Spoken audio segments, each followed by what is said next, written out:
Is this thing working? I think it's working. God, the lighting in here is awful. Still working on getting light. What's happening, everybody? Hope everybody's having a fantastic, whatever day you're watching this. So, what I wanted to visit with you guys about a little bit tonight I should say, these final editions, the last call, the swinger, the super B, the ultimatum, can't remember most of them. The Black Knight, the Little Red Wagon, whatever. The thing is that look, I'm kind of in and around Mopar stuff a lot. I can't remember all of them because I never committed any of them to memory. There's only one of them that actually gets me even thinking about being excited about these things, and that would be that Super B, which is basically the Charger 1320. The rest of them are just sticker kits. And I'm finding myself kind of curious as to who's actually going to buy one. Are any of you guys going to buy one? Do you have your heart set on one? And if so, what is it and why? Because as far as I can tell, and as far as a lot of folks are looking into this right now, it's just a bunch of sticker kits and what is looking to be an absolutely obnoxious dealer markup, dealer add tag coming into this whole argument. I mean, my gosh, have you heard some of the rumors? Have you seen some of the people talking about this? And the weird thing about it is that not one of them is a higher performance version of a car that you could have bought a year or two ago.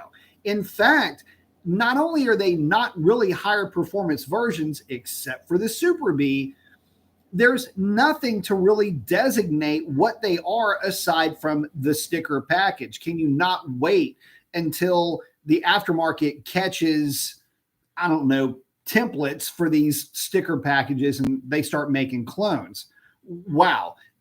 Can't imagine how pissed off I would be if I bought one of those King Snakeling or whatever it is, special editions, only to have somebody roll up right next to me at Cars and Caffeine rocking the same car, except they didn't pay the 10, 15, 20, 30, whatever, the $5,000 that it's going to take in dealer add tag. And then I got to thinking about it a little bit further. Hell, by that notion, did my early release 2015 Hellcat just go up in value? Damn. No, it didn't. Okay, guys, look, here's the fact of the matter. If you're in the market for one of these last call cars and you want the final edition of this last of the fire breathing internal combustion engines, well, fantastic. And if you've got the coin to shell out, then well, do it. But the fact remains that isn't it weird how you would be forced in some cases to spend this outrageous dealer add tag, all the while they're trying to also sell you on the idea of an EV. And throughout all of this, nobody has mentioned anything about a potential internal combustion replacement. It's all about the EV right now. And it seems like, well, depending on how and which way the winds blow, will determine on what's going to come in the next 3 to 5 years. In essence, whatever they're told to do, they being Dodge, are told to do by entities, then they'll go with whatever that narrative is. And right now they're pushing EVs, which are supposed to be the next best thing to sliced bread.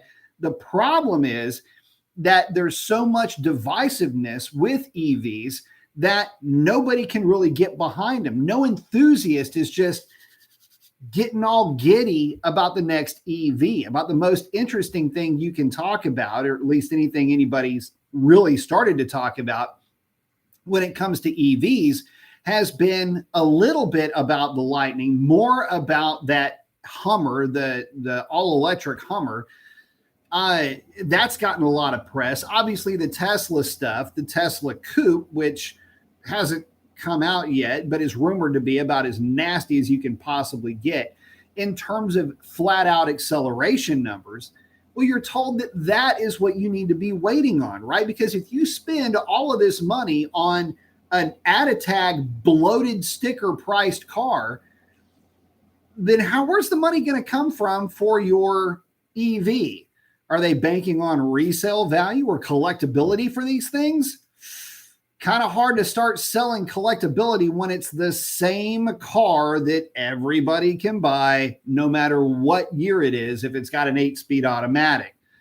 Doesn't really taste all that great. So I'm not trying to shit on your parade, last call buyer. I'm just trying to understand you a little bit. I'm trying to get into your head. I'm trying to find that mind space, because right now it doesn't look like it would be all that appetizing of an endeavor. And quite frankly, if you bought one, what would you do with it?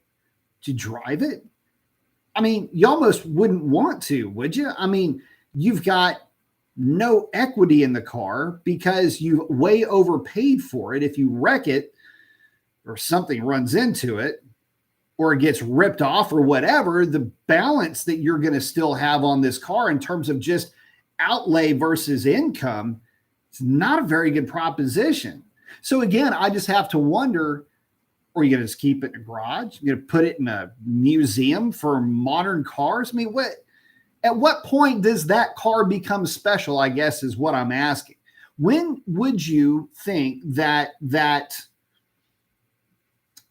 whatever it is, car that you're going to get, this last call car, at what point in history in the future does that car become special? Does anybody look at it actually as a special edition? I don't know that they do. Remember all the pace cars from back in the day? You had like the Mustang pace car, and you had, I think Dodge even had a truck that was a pace car. You had the Trans Am pace cars, the Corvette pace cars. Were those ever collectible? I mean, they came with the stickers in the trunk, for crying out loud. I mean, it was a dealer installed option to have them put on the car for you if you wanted to, or you could leave them off just as well. Are they more collectible? When's the last time you went to a museum to see the 19, who gives a shit, pace car? You haven't. It's going to be somewhere in the mix of whatever else is in there. And somebody bought it because they picked it up cheap, not because they went searching for it, not because they tried to find that needle in a haystack. These things ain't the proverbial needle in anybody's haystack. Believe that. So again, with the only exception being the Super Bee, and the reason why it gets a pass is because it's basically got all the 1320 bits working for it. That's it. End of story. So no more power, no different gear ratio. And that's the best I can offer for you guys. That's the best case scenario for that car. So again, just trying to understand, just trying to get my head wrapped around the logic for all of these special edition cars. And then the last one, the one that we ain't gonna get. The one that we ain't gonna get because it won't pass emissions. It won't get an EO. It's that 909 horse E85 potentially compatible car that we're probably never going to see because it falls under the same guise as direct connection and all the tunes through direct connection that also can't qualify for an EO because of component protection potential issues. In other words, they only make that rated power for about that long, and then it goes into component protection, throws a whole bunch of fuel at the thing, and ends up not being able to make the same power.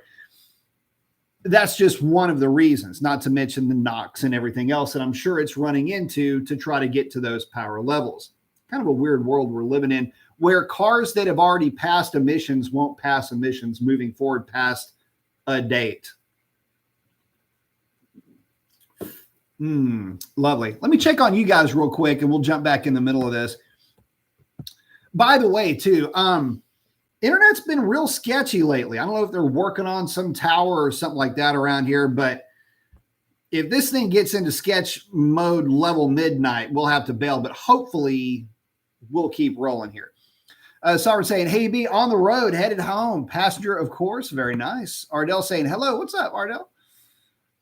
Marco Corleone, good evening, Professor B. Got the arm flex. I like it. Sovereign said, I meant if I did have the money, I'd love to have a shakedown in black or the Black Ghost. Black Ghost, maybe. Only reason why Black Ghost, even though it feels a bit forced, it's the only car that I know of that fits the marketing. In other words, street racer style marketing. Ardell saying that his dealer is going to be honest. That's good to hear. Damien is saying, what up, B Swinger, superb shakedown, Black Ghost, and that other one. It's a bunch of fluff. Yeah, I mean, I like the idea of the paint jobs and all that, but it's gotta be more substance than that. Sovereign say he doesn't have his custom like button script on his phone. Normally, Sovereign will have some pretty cool stuff for that. Like, subscribe, share. And if you're new to the channel, consider subscribing. It helps me out a ton with all the algorithms and everything else. Plus, you get notified whenever this mug comes on and we start talking about car stuff, which can be kind of fun. Hey, if nothing else, I make for fantastic background noise when you're doing something else. I also found a lot of guys have me on in the background while they're either doing machinist work, driving trucks, or mowing the yard. So for all you guys, that's a little late in the year to be mowing the yard, but if you are, what's up? You missed a spot. Anyway, getting back to it. Ardell saying he doesn't like the limited editions. Sovereign saying halfway home. Ardell saying way too much money. Coming back from Sacktown. Very nice. Always like Sacramento.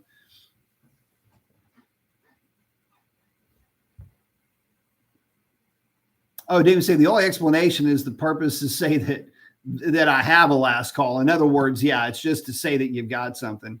Ardell saying 909 car will be out of this world. The price, if it makes it, that's what I was talking about, man. I don't know if it's going to get an EO, guys, and that's the thing. I mean, it's going to be that's a tough one for me. And the thing, oh man, the thing about the 909. Okay, the reason why I'm getting all about the 909 car.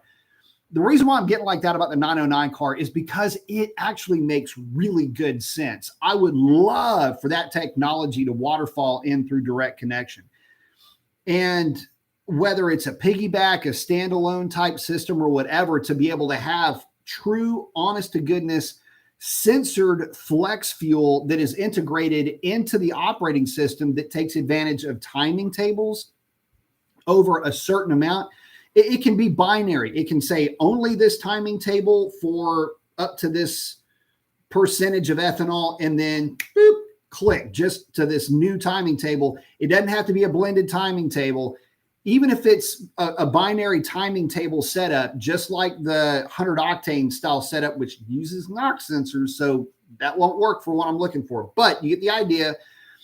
That would be a game changer for a pretty decent amount of guys, because then you would be able to actually use E85, not really worry too much about the quality of it, because if it matches or makes to a certain percentage or octane level, you get this. Okay, the percentage would dictate the octane level in this case. If not, then you get this other timing setup, and you're good. You're good to go. I'd be happy with that. Now, a blended timing table I can get behind, but even with that, it would be easy to tune. It's an if-then statement, and here are your options. Here are your tables. Done. So anyway, that's what I was hoping for. I was hoping for that technology to waterfall into direct connection, and then I would be Usain Bolt to my nearest direct connection dealer with just, okay, gimme. I mean, it would be an immediate thing for my car for sure. Some are saying like, share, subscribe. Don't forget to mash that notification bell. Also, don't forget, hit the personalized notifications. That's the big one. The funny thing is I've been doing YouTube stuff for a while. I didn't even know, like, it's hard to keep up with like what what you got to do to really be able to dig deep and to get the content that you're really out there looking for. So that having it, and it's not just me. I mean, of course, like, subscribe, share it, hit that bell. But if you're subscribed to a channel that you like, say it could be anything, cooking, for example. I love this one cooking show. Make sure you're liked, subscribed, you're hitting that bell so that you get that particular channel's content put into your inbox. If not, then you'll never get it. There's channels that and I know this because there's channels that I'm subscribed to that I never get notifications on. So just letting you know that too. Damien's going, yes, like, subscribe. Let's see. X is in saying, what up, Professor B? Got the flex? What's up, bro? Tad saying, was a little bummed when they didn't make a wide body 392 Daytona. Feels like it was a missed opportunity. Yeah, kind of. Well, I love my narrow body 392 Daytona, and I'll never get rid of it. That's good. It's a good car. Fun car. Alberto's saying, hey, you can't decide whether to keep my 300C reservation or order a new 1320. What do you think? Keep the 300. I would definitely keep the 300. I want to make sure. I feel like I'm missing somebody. David's in saying, hey, Hamilton, Canada, I like it. Thanks for joining, man. It's got to be pretty up there this time of year.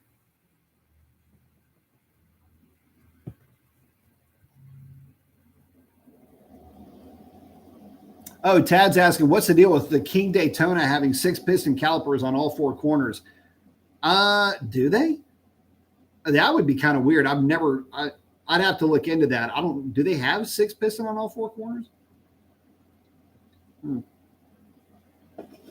Someone's saying, got to unload the van. We'll see you around, brother. Have a good one. Be careful out there.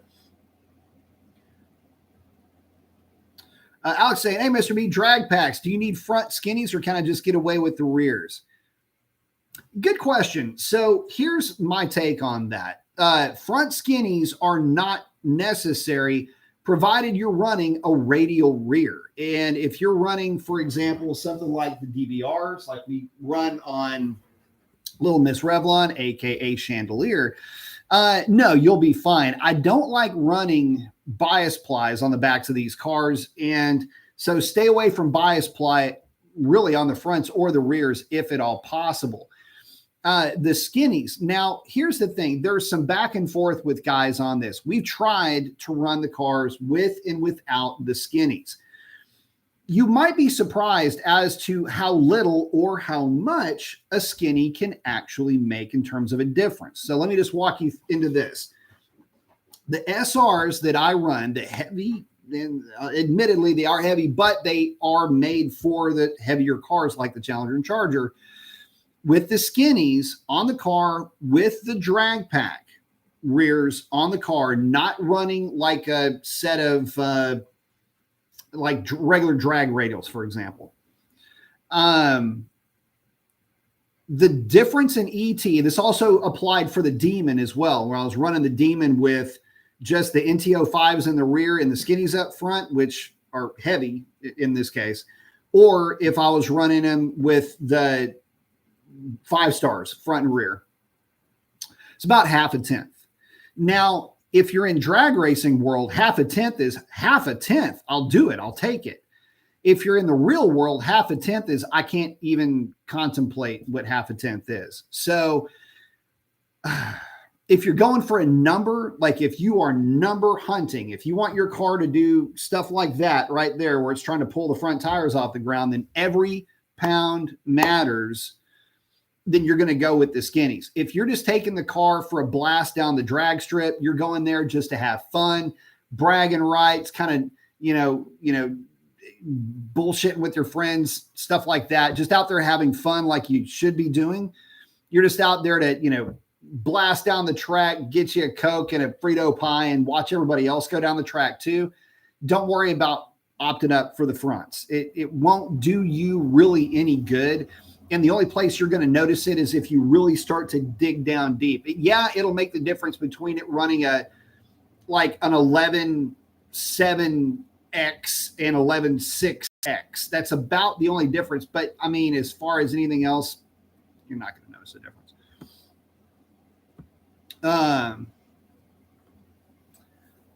But again, stay with the radials on that. These cars are too heavy. Plus, they're an independent rear car too, which can make them really get, you get the bias ply shimmy.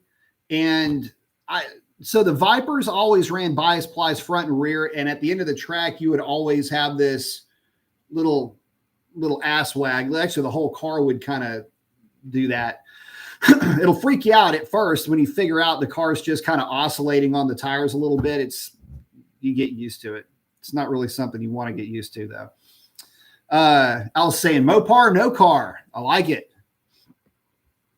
Saying the last call phrase puts a sour taste in my mouth because I look at Ford and what they're doing. Dodge has been the yardstick, as mentioned previous live chats, in regards to factory performance, and that is 100% true. Dodge has been the flag bearer for especially the naturally aspirated stuff since 2008, and so it's kind of hard to, it's hard to swallow the last call nomenclature when you've got other manufacturers that are going out there and last call. I mean, I guess we're the after party, woo, you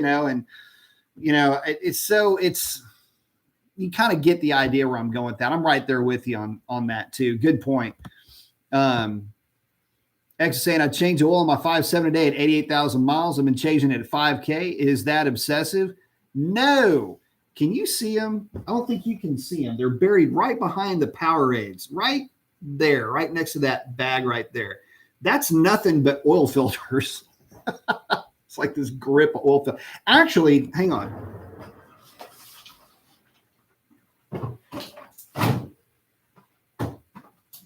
One of these has got a defect. Anyway, you can see them now. They're all hanging out over there. The whole reason why I did that is to show you I change mine all the time. The Hellcat gets the oil changed about every 2,500 miles. The work truck gets changed at 5,000 miles. And in fact, Stormy's up for her second oil change almost. She got her first oil change at 1,000 miles. She'll get her second at 6,000 miles. And so, no, I'm a huge, very firm believer that 5,000 miles is when you change the oil. When the vehicle turns its 5,000th mile, then within the next 1,000 miles, you are driving to an oil change place. Never let it go over 6. I don't ever let any of mine go over 6.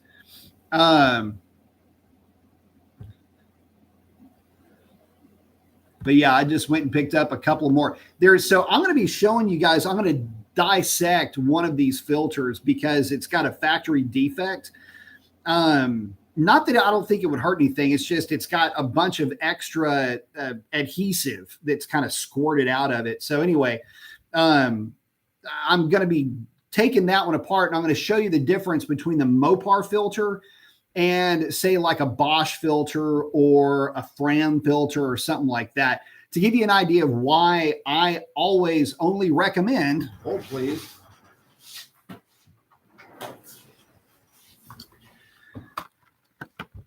that filter, M00410. In fact, I've got my stuff up here in the dry erase board, but this is the filter that I recommend. And it's the only filter that I'll run on these Hemis. So, this has been a really good one. Hang on. Been a really good filter.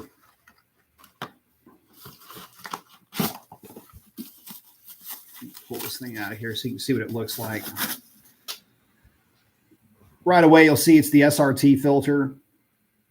And these are really good. These, I think you can see it on the inside. It's actually got a spring mounted bypass.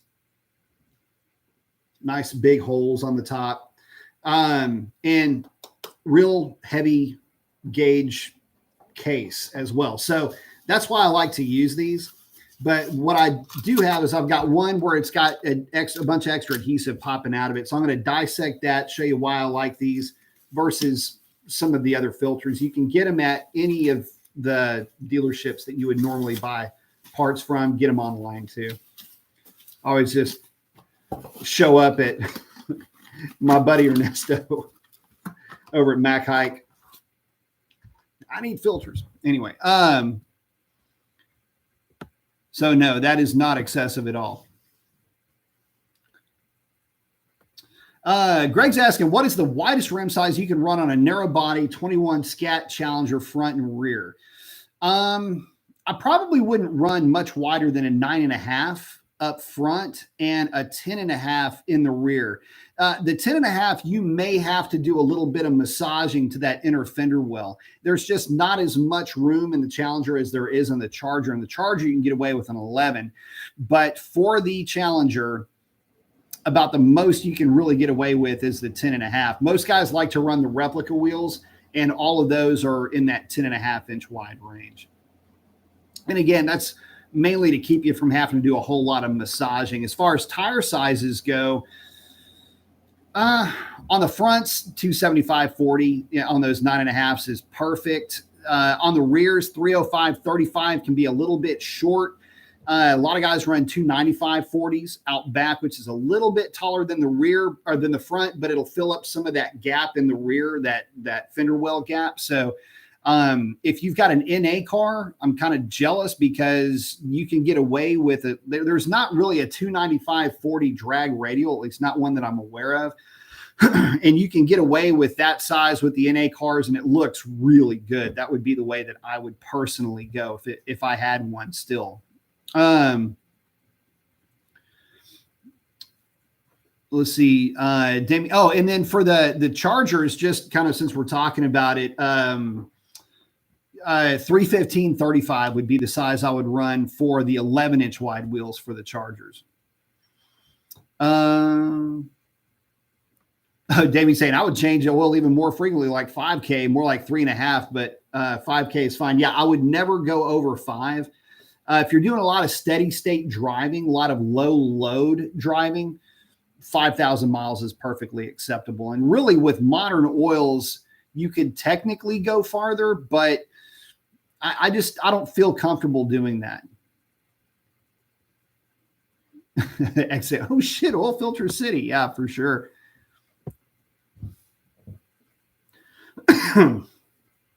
Oh, Alex is hanging out with Greg. Yeah, the problem with 11s that I've run into is depends on how you have the back spacing set up. And again, it also is going to depend on the tire that you put on there. But yeah, anything more than 11s. I know some guys that have run 11s.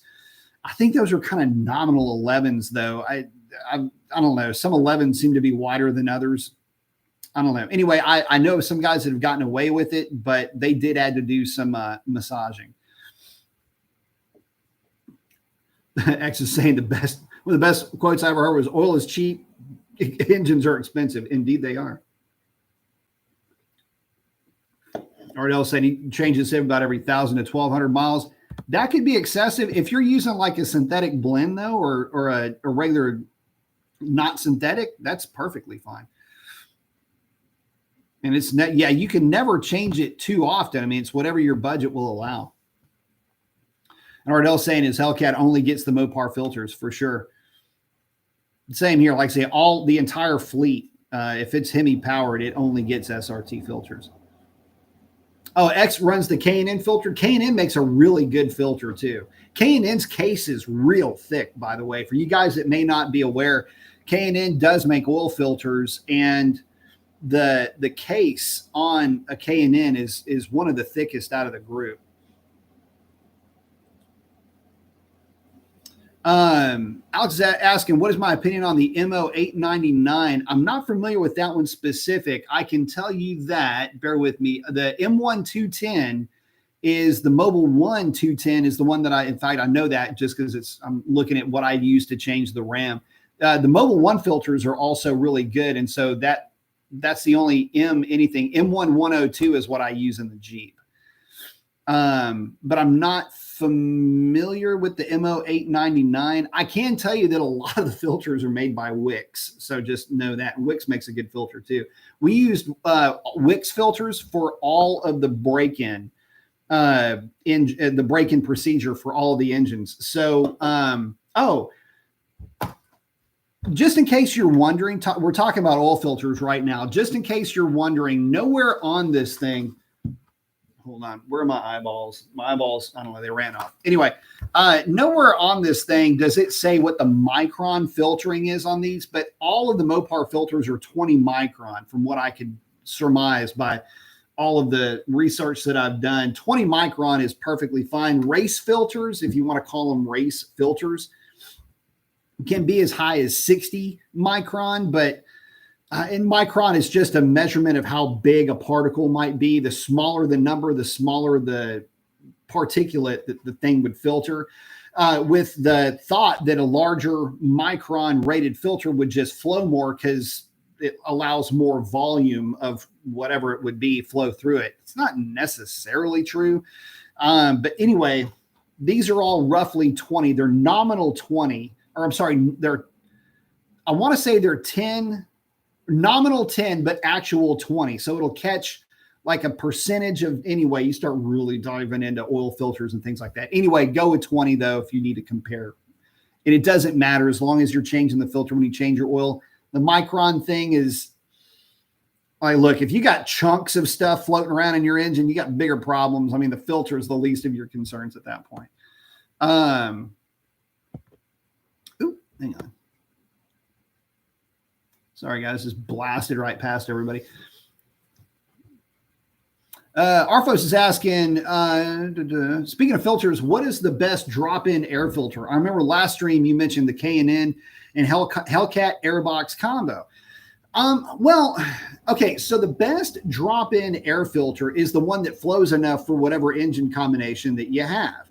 So let's say you have a 392 or a 5.7 liter, or a stock Hellcat for that matter. Then the Mala filter that comes for the Hellcat, they're easily identifiable because they have the 3 glue strips down the middle of them.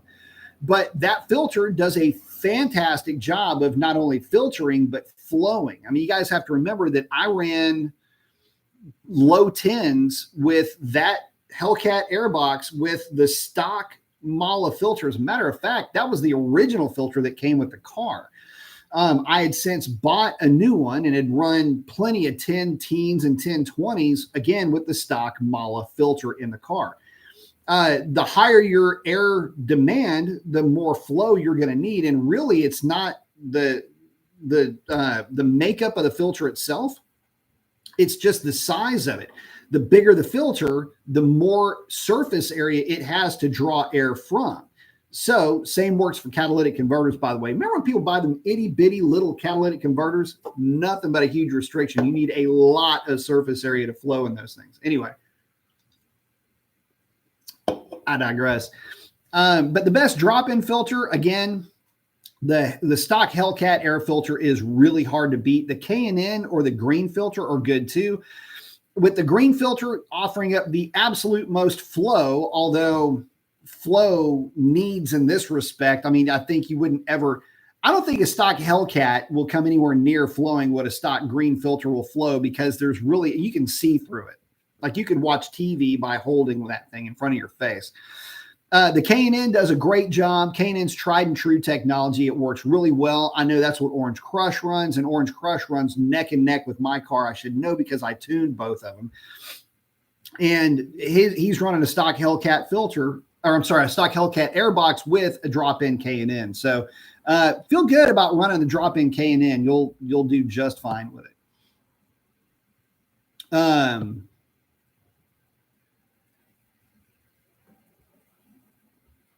Oh, thanks, Zach. And I'm pretty sure everyone in the chat would agree. Appreciate all the time you take to talk to us and answer our questions. Have learned a lot about cars from you. Thank you very much. I appreciate it, man. Thank you for the kind words. Truly appreciate that.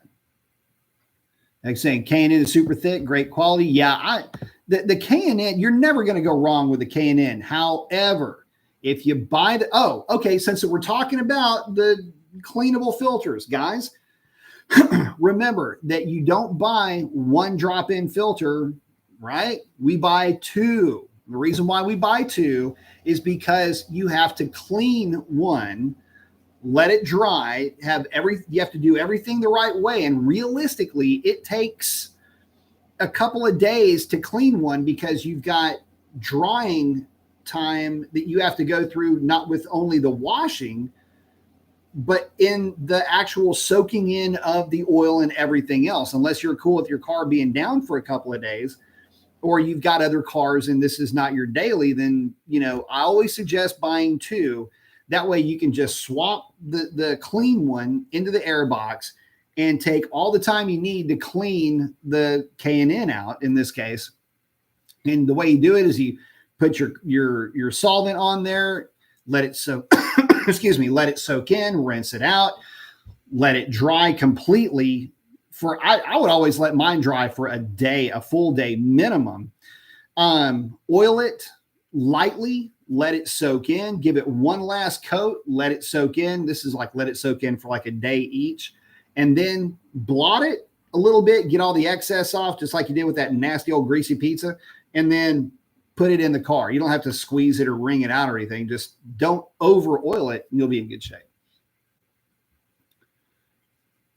Oh, Ardell saying, thank you for recommendation on the K&N. Yeah, it's good stuff.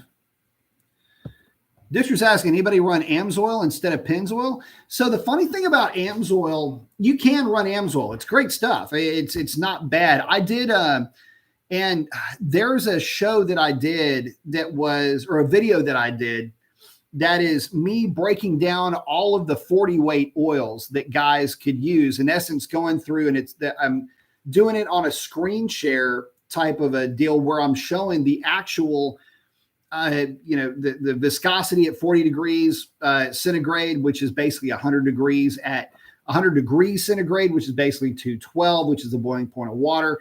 I'm showing a lot of these different viscosities, viscosity indexes, things like that.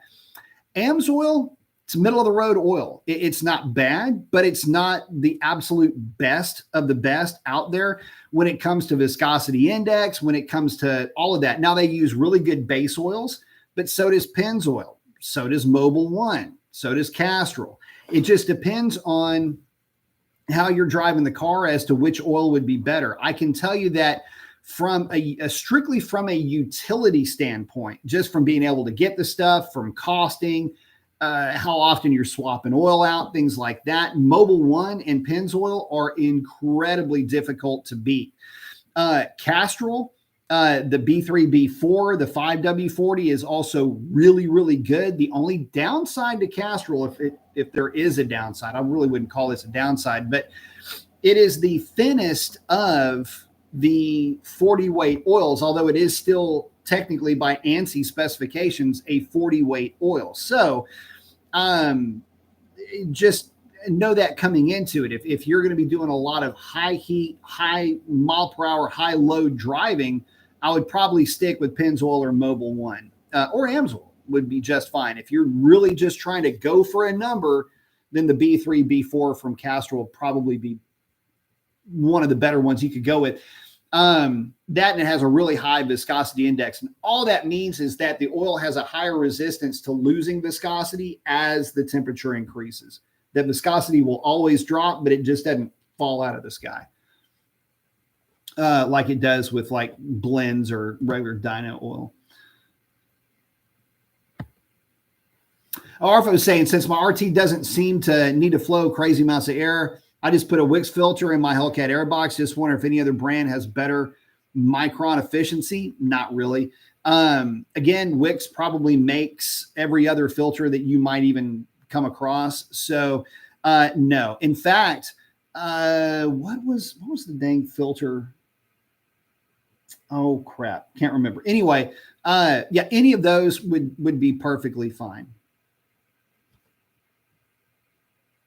Again, and if you wanted one that just flowed more, you get the Hellcat air filter, but they can be kind of pricey, and I just don't think you're suffering by running that filter in your car. Plus, it's going to filter a lot better than some of the aftermarket options.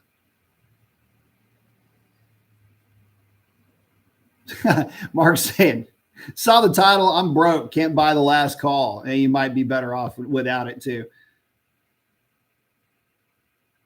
Oh, Phoenix. Oh, somebody must have mentioned something about a mass airflow sensor. Did I miss something? Oh, here it is, Ray. Man, I bounced right over you. Said, I had math issues with a K&N. I only used AEM dry or OEM. I am not a fan of the dry filters. The dry only filters do not flow as well as the oiled filters. But what Ray's talking about is mass airflow meters it's basically a light bulb without the bulb, if you will. And you've got one or two filaments. And what the computer is doing is it's registering the resistance across these little filaments. And that will tell the computer based on voltage how much air is coming into the engine.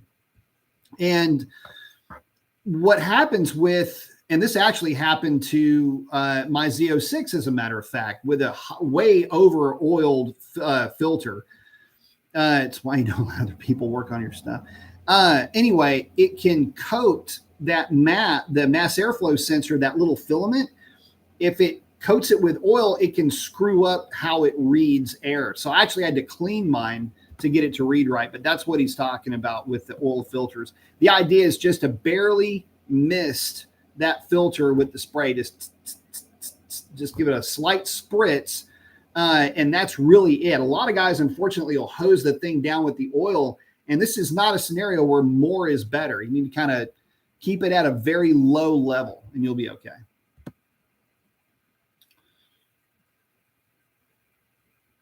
Let's see.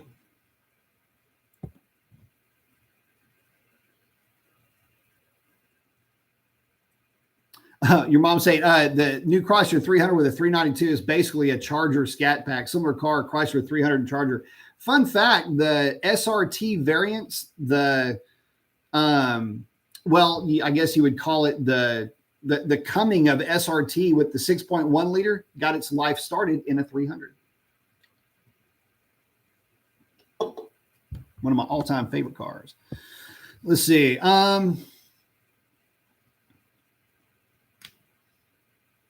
Oh, Ray's saying it was a Silverado that had the issue using the OEM and the Hellcat. I ran the OEM forever in my car. Sovereign, thank you very much. Saying I'm home. Here's 5 for the live. Thank you very much. I appreciate it, buddy. Thank you, sir.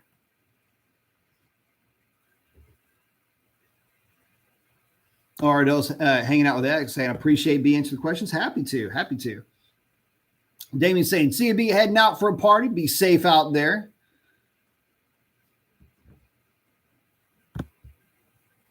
X saying, of course, brother, to Ardell.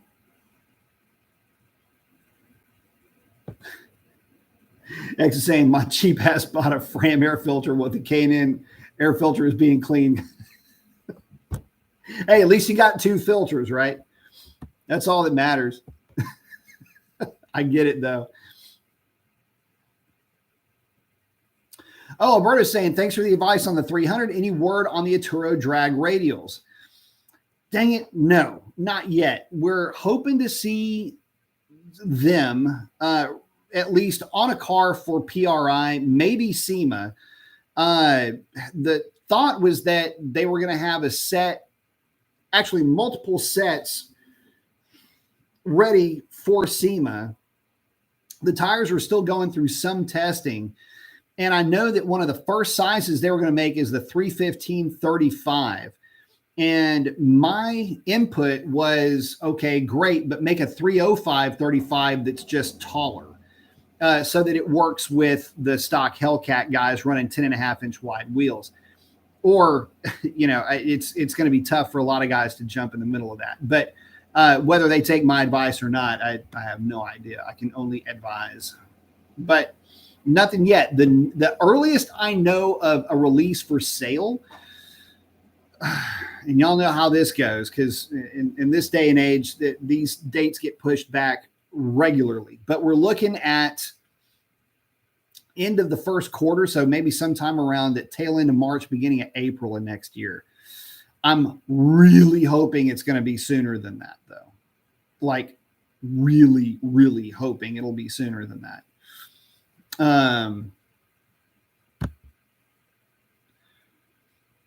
But we'll see. X is saying that video was great. Oh, talking about the oil video. Oh, yeah, that oil video was great. I haven't seen another person break down the numbers like Professor B did. A lot of folks don't. It's kind of weird. They just say, well, buy oil, change oil. But there's a reason why. Okay, so you guys, have you ever wondered why your car commands the 40 weight versus a 20 weight oil, especially for the NA guys? So there's a couple of reasons, but the primary reason why is oil temperature. The scat packs will typically run oil temperatures 230, 240 degrees if you're not running a colder thermostat. And so the idea is to have a viscosity of 10.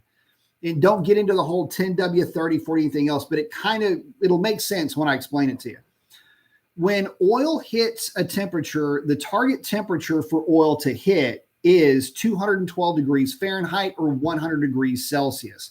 That's kind of a pivot number for oil because that is the boiling point of water. Any moisture that gets in, condensation, whatever, it doesn't just evaporate rapidly the way it would at, say, 180 or 190 degrees or 170 degrees for that matter.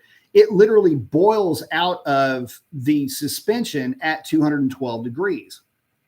So the point in all of this, and that's when it's in a non-pressurized state as it would be in the sump, not as it's being pressurized.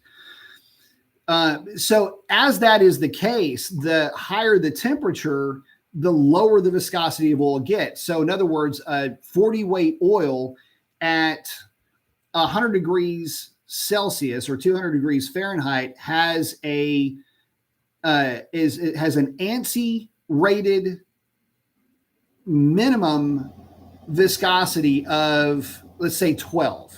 Okay. Where a 30 weight oil, or 13 or whatever it is. Okay. A 30 weight oil has, that number is right around 9. So 9 and change. Most oils that are 30 weight, especially synthetics, will check in somewhere around 10. Well, all of the 10W whatever 30 oils, it doesn't matter which one it is, dyno, synthetic, blend, whatever, always seem to have that number as 10. And engineers have always walked around this 10 viscosity at the high temperatures. So at the higher elevated temperatures that these cars run at, the viscosity is roughly 10. And so that's one of the reasons why, if you ever do the breakdown and actually look at the viscosity index and try to get an idea for what that viscosity is at the actual running temperature of the car, that's where that comes from. That's why race car drivers will run 20W50 oil or really thick oil, is because they're running really high oil temperatures and they're trying to keep the viscosity consistent at around, say, 10 to 15 CSE, which is in essence that viscosity that they're looking for at that temperature, so that their oil pressure is consistent and you have proper drain back characteristics and everything else. You can predict how fast the oil will leave the top of the engine and hit the bottom of the engine in a wet sump system. All of that has everything to do with the actual viscosity of the oil. That's why it's always a good idea to not really romp on your 392 powered contraption or your Hellcat when it's cold. It's just you've got slow drain back because you're working with 40. Now, there's not a huge difference here. I mean, it's still 0 at cold temperature. So they still have good drain back qualities, but that's where it comes from. It's trying to hit that 10 viscosity, that 10 CSI at the running temperature, which is typically like 230-ish degrees, 232, 236. 20 weight oil, which is what you'll see in like the trucks and the 5.7s, that oil typically hovers right at 212 degrees, and they're not run under super high loads or super high temperatures for any real length of time, so they can get away with that oil. I would probably argue that if you're doing a lot of towing, though, you might want to go to maybe a little bit higher viscosity if that oil temperature starts to creep up a little bit. Monitor oil pressure, make sure everything's good there. These modern engines, by the way, have got some pretty killer oil pumps, and they can maintain pressure in some pretty crazy conditions. Not saying run a low-grade oil for your car. I'm just saying stick with what the manufacturer's recommending, but that's why they're recommending it. And also, too, if you put a lower thermostat and you're running cooler temps, still stay with the higher viscosity. Ardell saying, what's up to Sovereign?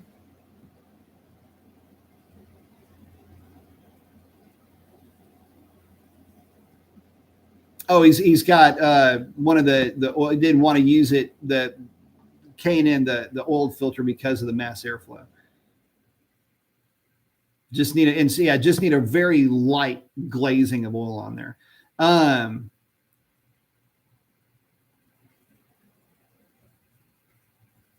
Your mom's asking, if I get a Hellcat or Scat Pack, what's the loudest way possible, or how can you make it the loudest? Mid muffler delete or straight pipe? Well, I tell you what, do us all a favor. If you decide to go that route, put an H pipe in that car. Get rid of the X pipe. The reason why, if you do a straight pipe, which is going to be the loudest, it sounds like shit. Like there's nothing that sounds worse than an X pipe fitted car that has been straight piped. And I can show you why. I will draw you the diagram so you can understand exactly why. This has to do with pressure wave tuning. You didn't think you were going to get this deep with me, did you? So whenever you have an X pipe, the problem that you have with an X pipe is when the exhaust gas pulses are flowing through, they only cross over very low gas flow velocities. Because of laminar flow, once you get above at this volume level, once you get above maybe 3,000 RPM, the gas flow is basically hugging the inside of that pipe. There's not a lot of crossover, but there is pressure wave sharing. That makes a difference. There's also pressure wave converging. So what happens is you have two different pressure waves in an exhaust. You have a gas flow pressure wave that comes in pulses, and you have a sound wave. They're independent of each other. And what happens is in an X pipe, you get, and I'm going to draw these as little U's here, you get what is in essence, and by the way, the sound pulses can cross over. You get a converging of sound pulses, but not pressure pulses. This thing will. So where these things converge, right here, this area, what happens is the sound pulses are compressed. Now, what happens to a wave when it's compressed, or a sound when it's compressed, is it goes up in octave. Just like in a musical instrument, if you compress that wave further, it goes up in octave, which makes it shrill. It sounds terrible. It's a flat octave as opposed to, or it's just bad. It's a sharp octave. It just, instead of going, it just, oh my God, it sounds like shit. If you decide to do it, do what I did with my E63 AMG. When I did my mid muffler delete, let's see if I've got any more paper here. I had installed for me an H pipe to take the place of the actual mid mufflers themselves. But in your case, you're going to be replacing the X with an H. You will thank me for this if you decide to go that route. Reason for that is that in an H pipe,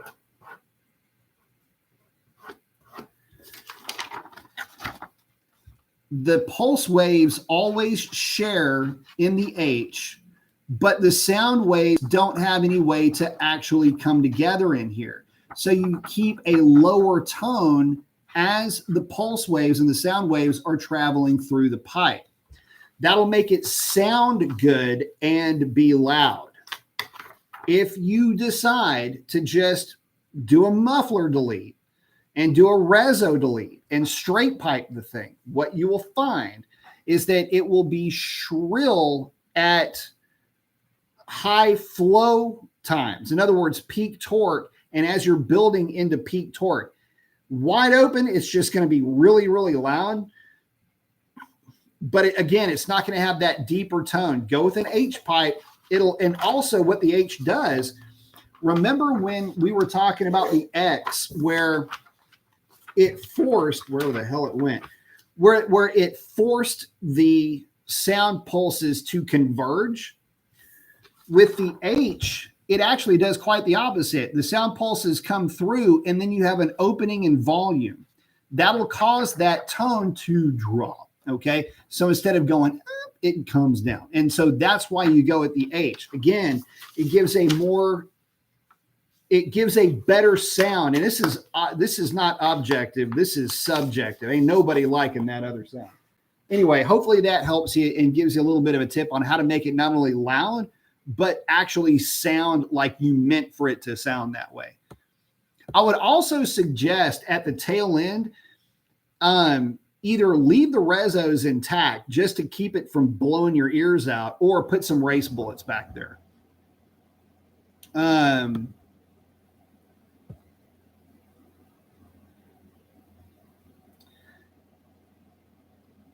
Oh, Tad's saying his Daytona has the Mopar cold air intake from the factory. It needs to probably be replaced, but I wanted to use something different than the Mopar blue one. Will the red eye filter work, or do you know another? Man, I'm not sure. That's a good question. I don't know if that filter will work. Never had to worry about it, to be honest with you. Let us know, though, when you find out. Some are saying Racer X is preparing to go head off to SEMA, trying to get him to visit the Factory 5 racing booth. There's going to be one badass AC Cobra with a really badass Coyote engine on display. You know, I don't know if Superformance is going to be there. When I had my Shelby, that they actually made the parts for Shelby America. Factory 5 makes some really cool stuff too, though. I always kind of wanted to build one of the Factory 5 Daytona cars. God bless, I came that close to buying one of the Factory 5 Daytonas with a 408 Roush, and it's one of the few cars that I'm kicking myself to this day that I didn't buy. Had that car been like a baby blue or a sky blue instead of the red, I probably would have bought it. Alex saying, thanks for the viscosity lesson. Yep, I didn't know that fully. Yes, sir. Absolutely. That's the why behind it. I try to give you guys, if I can, I try to give you as much why behind the what as I possibly can. That way you have a better understanding and kind of have a little bit of better knowledge as far as, you know, like, why do you do a certain thing that you do? Well, here's the why behind it. The why is the most important part. Sovereign saying, is it still a good practice? Let your car run for a few minutes to warm up in the mornings to make sure the oil is distributed thoroughly.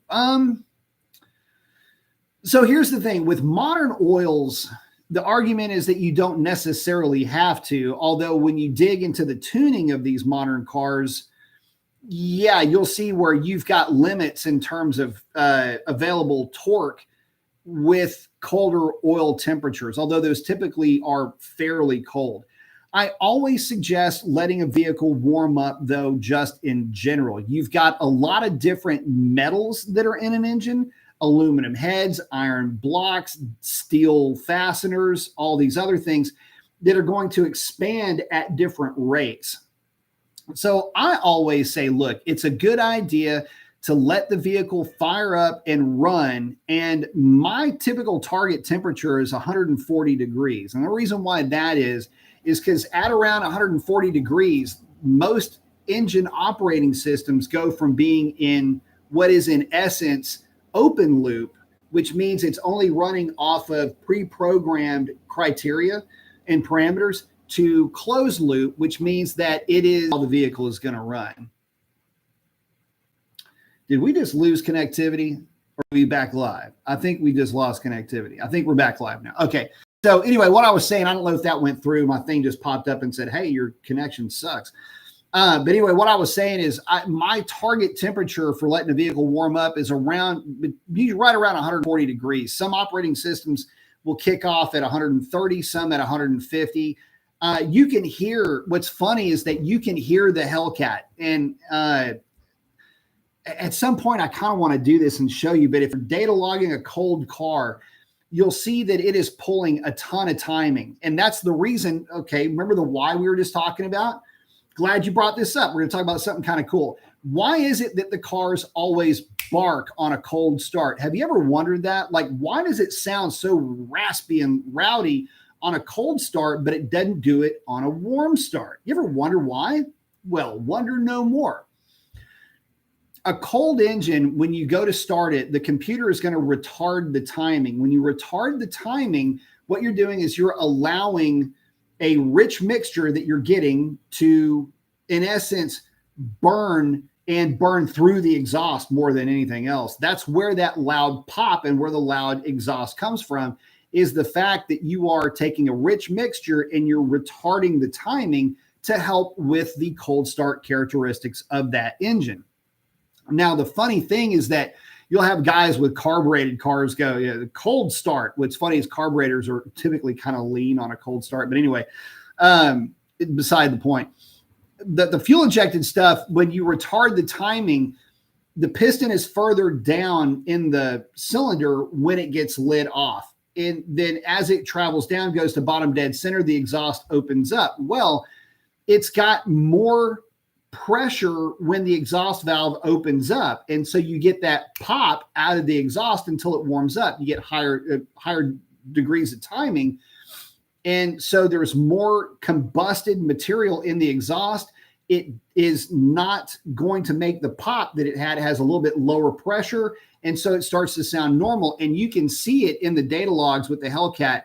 It'll go -5, -8, -7, -8, and it's kind of, a little bit rowdy, and then it'll start to warm up and it starts throwing timing back in it. The car just goes real smooth on idle, and it quiets down quite a bit. That's what's going on with that. So what I'll typically do, if the car is dead cold and I haven't driven it, or the truck or whatever, I will let it warm up to the point where it goes into, in essence, closed loop, and then I'll drive it.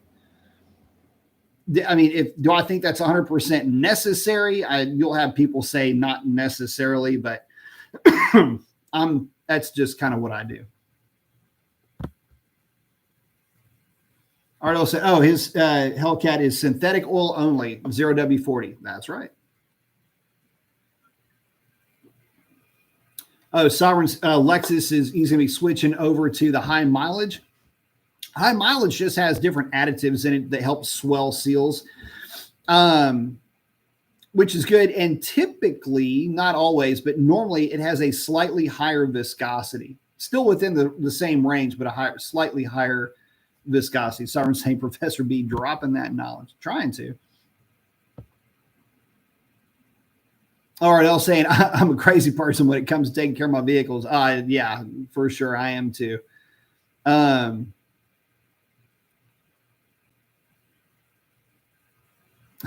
Sam saying diesel's now $1.25 more than ethanol free. Yeah, it is. Sorry, saying cars are expensive, so are repairs. Do the maintenance. Yeah, maintenance is cheap. Plus, it keeps you involved. You can catch things when they come up.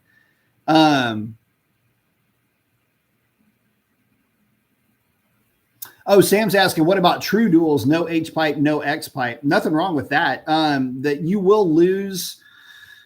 At peak torque, you'll typically lose 5 to 10, maybe 15 numbers, depending on the torque that it's making. But there's nothing wrong with doing true duals.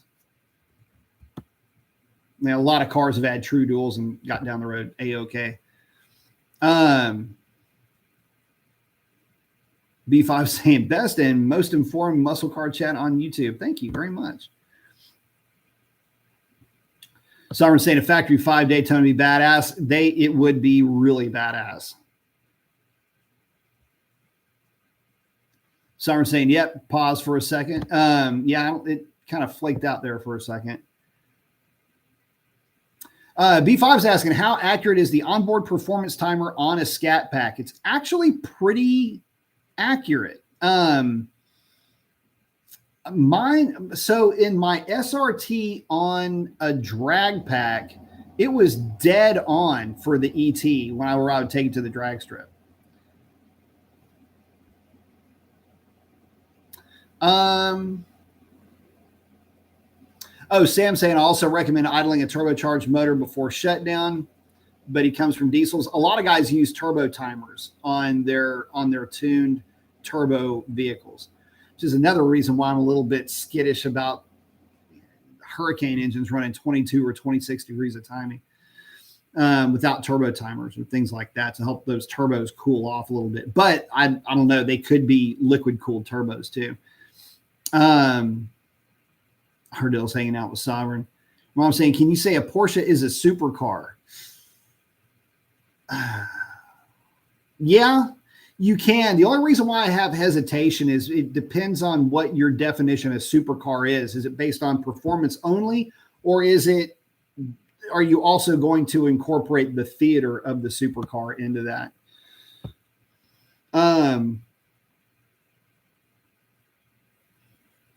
Oh, Phoenix said, yep, always heard don't rev a cold motor.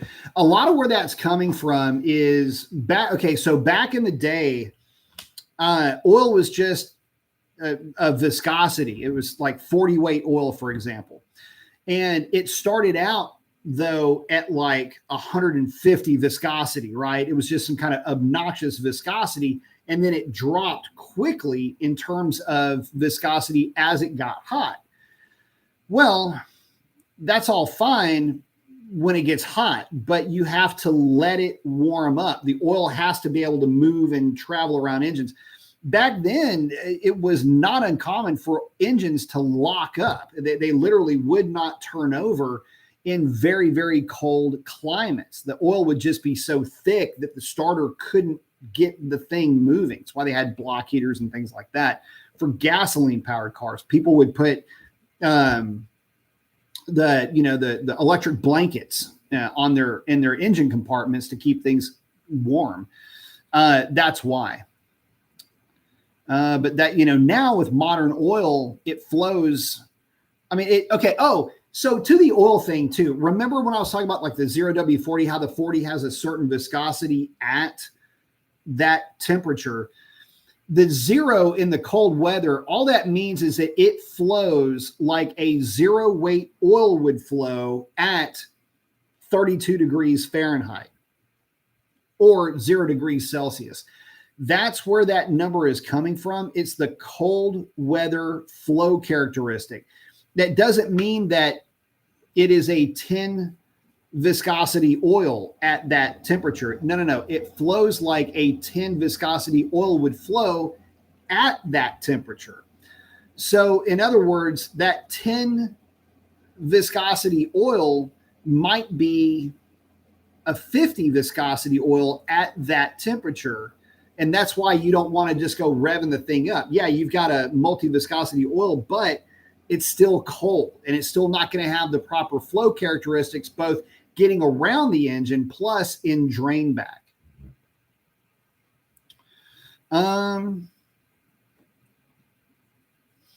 Arfos is asking, when his 5.7 reaches 75,000 miles, I usually run Pennzoil Platinum or Ultra.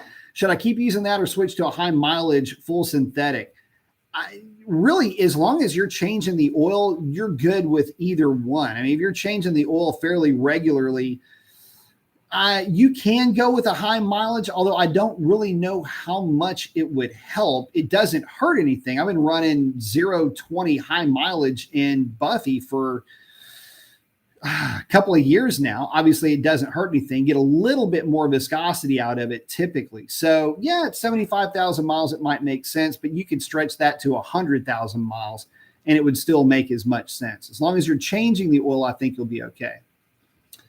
B5 is asking, are you planning on trying out the new Turo drag radials? Yes, 100%. I want to get you guys a review on them as soon as I can get my dirty little hands on them.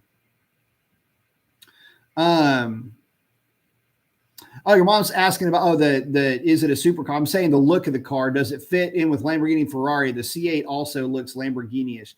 It does. My only problem with the C8 is that it seems a little bit forced. But I don't know. I've kind of warmed up to that car a little bit, although I still feel like it needs a real manual transmission.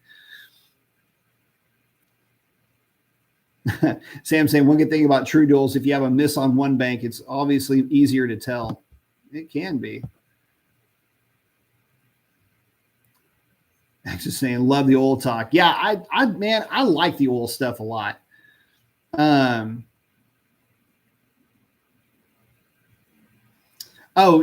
talking about finding some Shell T6. That's diesel oil.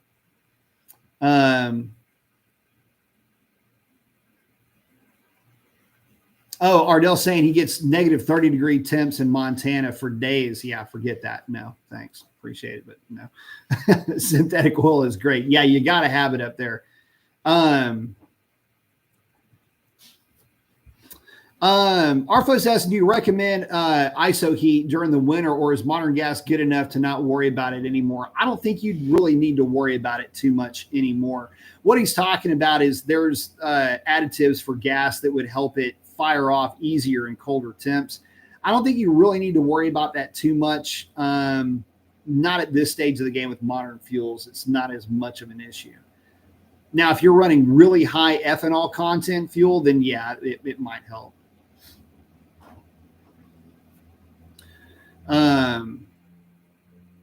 Sam's talking about his EGTs where he shuts down the diesels. Yep. Sovereign saying Amazon's got the T6. X is asking, what number am I trying to run this winter? Something quicker than a 1008. I don't know. It's going to be tough, guys. I don't really know if I can extract much more out of the car and keep it the car. At some point, you just got to stop messing with it, because the more you take out of it or the more you add to it, the less there was of the car's originality. And I think a lot of the appeal with Little Miss Chandelier, aka Revlon, I think the biggest appeal with that car is that it's doing all of its work with stock boost on 93 octane gasoline without really removing anything out of the car that you wouldn't find out of a one-seat Demon or a 1320 for that matter. So sticking within the same confines of that. I would like to see a 1006 or a 1005 out of the car. I think the car's got it in her to do it, but it's going to take a lot of cooperation with Mother Nature. Just recently, I say recently, a couple of weeks ago, we had DA that was right at 1,000. In fact, it was like 946 or 964, something like that. And the car went out and ran a 1032. And to give you an idea, that would mean that in more or less flat DA, the car's got a 1010 in it, like a 1019, 1017. The goal with this car at one point was just to run a 1020 anything in obnoxious air. And so right now, pretty much any number that this car runs is kind of,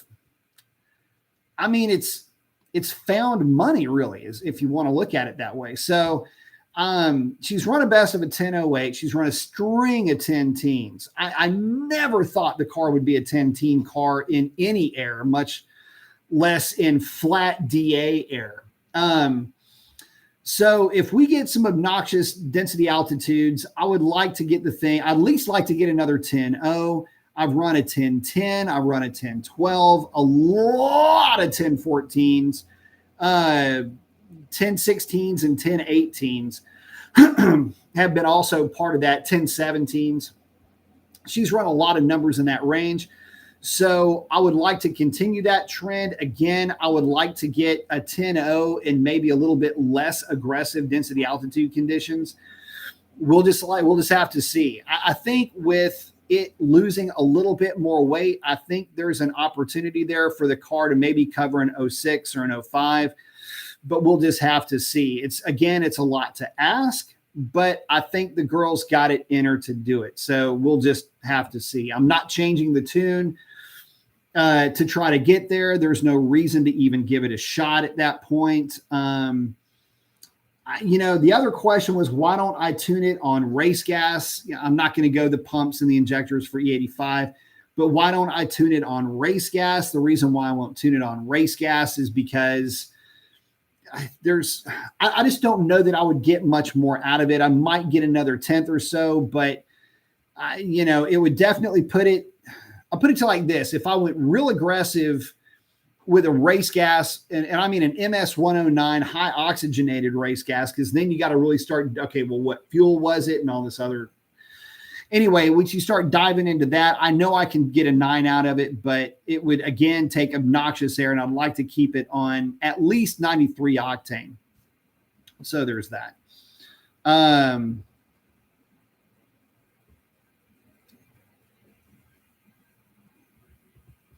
Oh, X is saying, I hear you. She's running great. That triple O at the light was nasty. Oh, yeah. What's funny, too, is that I have just absolutely lit the tree up on a few folks here last year coming into this year. So she is hard to mess with on the tree. That is for sure. But yeah, that triple O is pretty sick, wasn't it? I mean, dude, and I've had a triple O, a 007, and two 005s. So yeah, that's been a lot of fun. God, what was the last 00? I double O'd a, the hell was it? Somebody's pissed off Mustang. I think that was that one of the guys that like tried to jockey to where he could race me, and it pissed me off. And I was like, I'm going to kill him on the tree. And if he gets around me, he gets around me. And I killed him on the tree and never saw him again. That was pretty fun too. I like that. Your mom's asking if I'm planning on wrapping the Hellcat a new color or put racing stripes on it. No, I did for a hot minute plan on putting strobes down the sides of it just to kind of break it up. But then I decided against it because I just like that color a lot, that red line red. Sam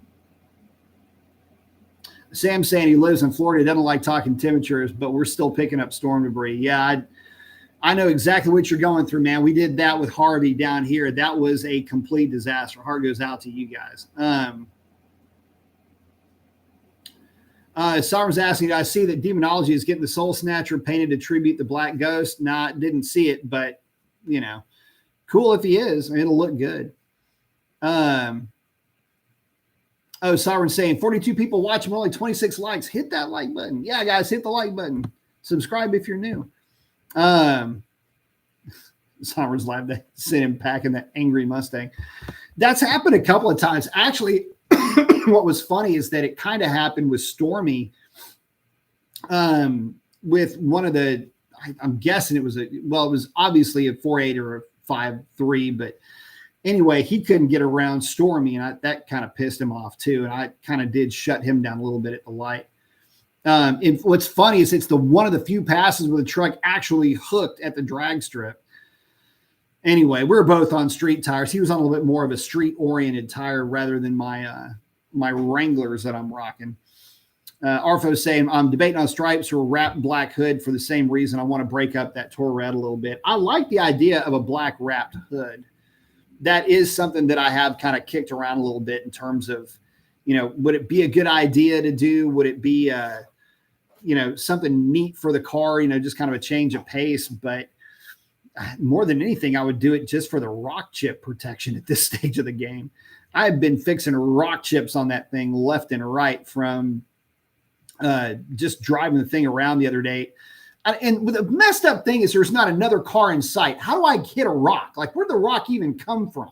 Was it a meteorite or something? Come on, man. Anyway, yeah, having to deal with that's been a real treat. Some are saying rock chips would drive me nuts. Yeah, they are a bit of a headache, but I don't know. Like I say, I was able to clean them up. And that's one of the few reasons why I would probably think that a wrap would do me some good is just changing that thing out. Ardell saying, thank you, B. I'm enjoying the chat. Cool. Thank you, man. Appreciate it. Sovereign saying, especially on the windshield. So did I never posted it up and I feel bad about, okay. So Stormy got like the nastiest rock chip in the windshield. And it was, I guess, 2 weeks after I bought her, and it was a bad one. It was like a divot. So I, that same day, hauled ass over to my local Safe Light place.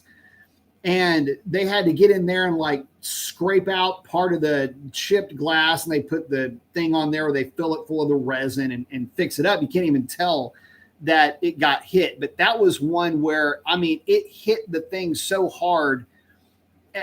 I like, it's rarefied air. In other words, it hit it so hard, it should have been worse. And it hit at the very base. So it's not like it hit at a bad spot, but at certain times on a clear day, or on that day, it was clear. The sun would go right in your eyes. I was thinking, this is going to be a nightmare moving forward. That's why I got it fixed.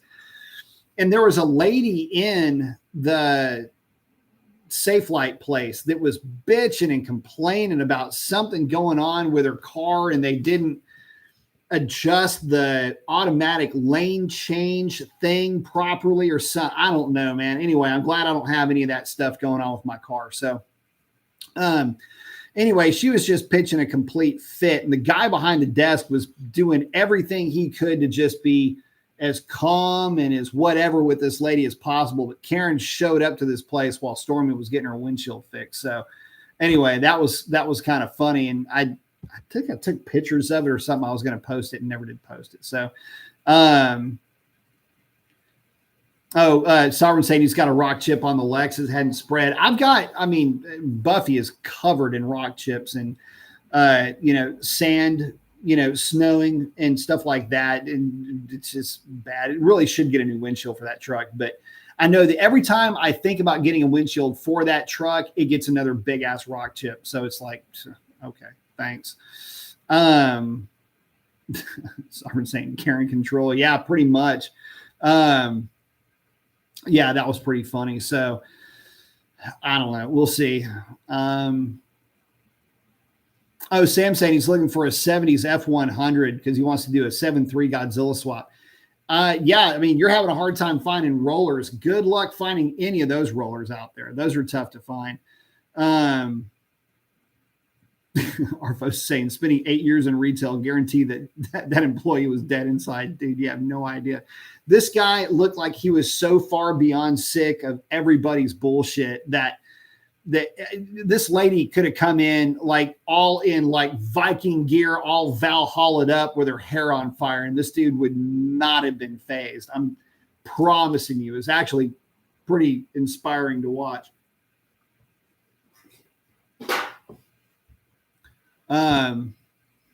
Sorry, I used to work at Sears. I know what you mean. Yeah, what was say? Well, it didn't do that before. Anyway, it was just so funny because she's in there with absolutely no shame. And the guy goes, well, something to the effect of, I'll put it on the machine or we'll take a look at it, but we can't even sign off on the car until it passes. So take it to the dealership. I don't know what to tell you. Anyway, it was really funny. And she's just all freaking out and tripping. So anyway, those are always kind of fun to witness, one of the Karens in the wild, I guess. Artil's saying customer service.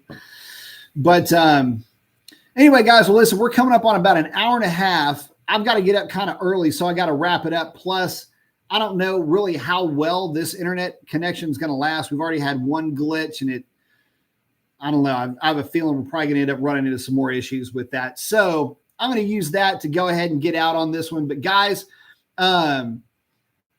thank you all very much. Really do appreciate you guys. Would not do this without you. Love each and every one of you. And listen, get out there, do something cool for somebody. Chances are they need it more than you know. Be careful out there. Kiddos running around at Halloween, so watch out for all the little ghosts and goblins that are running around. Make sure I didn't miss anybody here. Nuclear Shark Attack just jumped in about the crazy reported markups. Yeah, that's nuts. But at any rate, guys, listen, y'all have a great one. We'll catch you on the next one. That's a wrap. Adios.